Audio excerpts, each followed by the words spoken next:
দীর্ঘ ৯ মাস পর দেশের একমাত্র প্রবাল দ্বীপ সেন্ট মার্টিন পর্যটকদের জন্য পুনরায় উন্মুক্ত করা হচ্ছে। তবে দ্বীপে প্রবেশের ক্ষেত্রে নতুন কিছু শর্ত জারি করা হয়েছে। পরিবেশ অধিদপ্তরের নির্দেশনায় মোট ১২টি নির্দেশনা দেওয়া হয়েছে, যা দ্বীপের পরিবেশ ও জীববৈচিত্র্য রক্ষায় বাধ্যতামূলক। এই নতুন নির্দেশনার মধ্যে অন্যতম হল সেন্ট মার্টিনে প্রবেশের জন্য ট্রাভেল পাস বাধ্যতামূলক করা হয়েছে, যা কক্সবাজারের বিভিন্ন পর্যটক ও স্থানীয়দের মধ্যে মিশ্র প্রতিক্রিয়া সৃষ্টি করেছে। কক্সবাজার থেকে মোহাম্মদ মিজানুর রহমানের রিপোর্টে বিস্তারিত।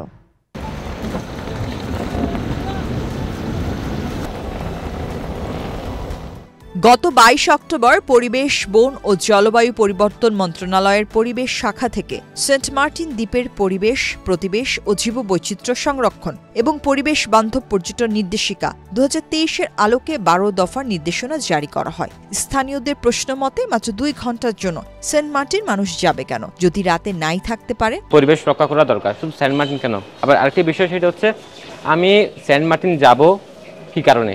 এক রাত ঘুমিয়ে পরের দিন চলে আসার জন্য? আমি কোথায় যাব, আমার পরিবারের সাথে ভালো সময় কাটাবো, আমরা ভিন্ন কিছু বিনোদনের ব্যবস্থা কোনো থাকবে, আমরা বিনোদন নিব, সে কারণে তো যাবো। এখন সেন্ট মার্টিনের যেভাবে নির্দেশনা দেওয়া হয়েছে, একদম সেন্ট মার্টিন গিয়ে শুধু অনেক সময় রাত্রি যাপনও করা যাবে না। অনেক সময় রাত্রি যাপন করলেও বারবিকিউ করতে পারবো না, তাহলে আমরা কেনই বা যাবো?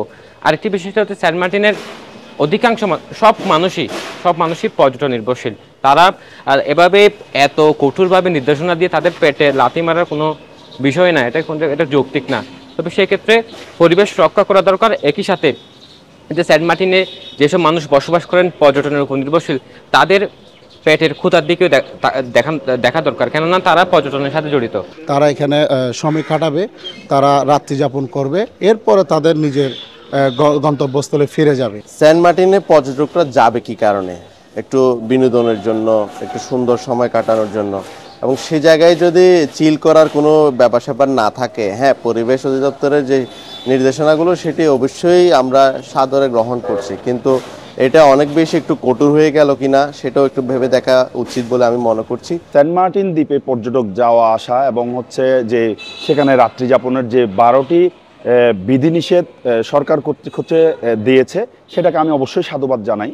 কিন্তু সেখানে কয়েকটা পয়েন্ট হচ্ছে যে একটু শিথিলযোগ্য করা দরকার। যেমন সেখানে পর্যটকদের যে বারবিকিউ করার ব্যাপারটা, আসলে পর্যটকরা বারবিকিউর ব্যাপারটা সন্ধ্যাকালীন সময়ে খুবই এনজয় করে। এই জিনিসটা একটু শিথিলযোগ্য করলে আমার মনে হয় একটু ভালো হয়।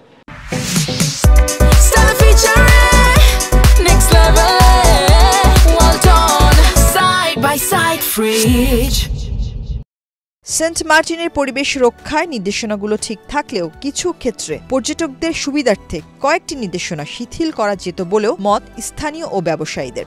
আসলে সেন্ট মার্টিনে একটা হচ্ছে আমাদের কক্সবাজারের সবচেয়ে প্রয়োজনীয় একটা পর্যটন হাব। এখানে মানুষ এই সেন্ট মার্টিনটাকে অন্যভাবে উপভোগ করে আসছে সারা জীবন।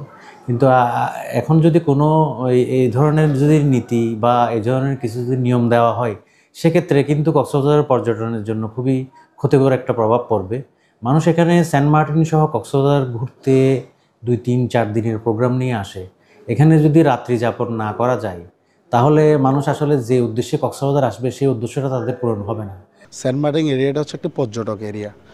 আর ঢাকা শহর থেকে বিভিন্ন জায়গা থেকে মানুষরা আসে। অল্প সময়ের 1-2 মাস এটা খুলে দেওয়া হয়।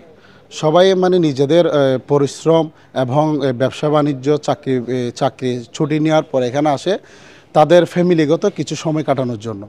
কিন্তু তারা যদি আসার পরে এখন তারা রাত্রি যাপন করতে পারবে না। এখন 12টি নির্দেশ দেওয়া হয়েছে শুনলাম। তারা যদি রাত্রি যাপন করতে না পারলে এত টাকা খরচ করে আসার পর সেন্ট মার্টিন গিয়ে তারা আবার 2 ঘন্টার মধ্যে আবার ফিরে আসতে হয়, তাহলে তো সেটাতে তারা উপভোগ করতে পারবে না। পরিবেশ অধিদপ্তর সূত্রে জানা গেছে, সাম্প্রতিক বছরগুলোতে নিয়ন্ত্রণহীন পর্যটনের কারণে সেন্ট মার্টিন ইকোসিস্টেম মারাত্মকভাবে ক্ষতিগ্রস্ত হয়েছে। নির্দেশনাগুলো যথাযথভাবে মানা হচ্ছে কিনা সেই বিষয়টি দেখার দায়িত্ব দেওয়া হয়েছে ট্যুরিজম বোর্ডকে। তাছাড়া দ্বীপে প্রবেশ ও অবস্থানের প্রতিটি ধাপ এখন থেকে ডিজিটাল ট্রাভেল পাসের মাধ্যমে তদারক করা হবে। সেন্ট মার্টিন দ্বীপে আসলে প্লাস্টিক জাতীয় যে পণ্যসমূহ রয়েছে, সেই পণ্যসমূহ আসলে ব্যবহারে নিরুৎসাহিত করা হয়েছে এবং মোটা দাগে গুরুত্ব সহকারে বলা হয়েছে যে প্লাস্টিক বোতলের পরিবর্তে পর্যটকরা যেন নিজ পানির ফ্লাস্ক সাথে ব্যবহার করে, সেটা মোটা দাগে গুরুত্ব সহকারে আরোপিত করা হয়েছে সর্বশেষ শর্তের মধ্যে। এবং সম্প্রতি মহাপরিচালক পরিবেশ অধিদপ্তর কর্তৃক একটি নির্দেশনা দেওয়া হয়েছে বিভিন্ন মন্ত্রণালয়কে। সেখানে বলা হয়েছে যে প্লাস্টিক জাতীয় পণ্য, সিঙ্গেল ইউজ প্লাস্টিক জাতীয় পণ্য যেন ব্যবহার না করে। বিআইডব্লিউটি থেকে শুরু করে ট্যুরিস্ট পুলিশ, জেলা প্রশাসন সবার কাছে একটি পত্র প্রেরণ করা হয়েছে এবং জাহাজ মালিক যে সমিতি রয়েছে তাদেরকে পত্র প্রেরণ করা হয়েছে যেন প্লাস্টিকের পণ্য নেওয়া থেকে বিরত থাকেন, তারা যেন সহযোগিতা করেন। আর এইবার এক নতুন বিষয় অ্যাড করেছেন, যেহেতু বলা হয়েছে যে গড়ে 2000 জন যাত্রী প্রতিদিন যেতে পারবে, তো সেটা নিশ্চিত করার জন্য এবার নতুন করে সেন্ট মার্টিনের একটা প্রকল্প রয়েছে। সেই প্রকল্প থেকে আসলে একটা কাজ করা হয়েছে। সেখানে বলা হয়েছে যে যাত্রীরা আসলে ওখানে প্রবেশ করবে কিউআর কোডের মাধ্যমে, এবং প্রত্যেকটা যাত্রীর জন্য আলাদা করে একটা করে কিউআর কোড থাকবে, এবং ওই কিউআর কোডের মাধ্যমে যাত্রী টিকিট কাটবে। যাত্রী টিকিট কাটার পরে যখন কিউআর কোড দিয়ে ভিতরে প্রবেশ করবে, তখন সিস্টেম থেকে দেখাবে যে এই যাত্রী এখানে প্রবেশ করেছে, যেন আমাদের যে বাইন্ডিংসটা বা যে প্রতিবন্ধকতা রয়েছে যে এতজন যাত্রী বেশি যেতে পারবে না, সেটা নিশ্চিত করার জন্য পরিবেশ অধিদপ্তর বা পরিবেশ, বন ও জলবায়ু পরিবর্তন মন্ত্রণালয় এই ইনিশিয়েটিভটা নিয়েছে। অভাব আর অনটন যেন পিছু ছাড়ছে না সেন্ট মার্টিন দ্বীপের মানুষের। নভেম্বর থেকে রাত্রিযাপন তুলে নিয়ে বিগত বছরগুলোর মতো স্বাভাবিক করে দেওয়ার দাবি স্থানীয়দের।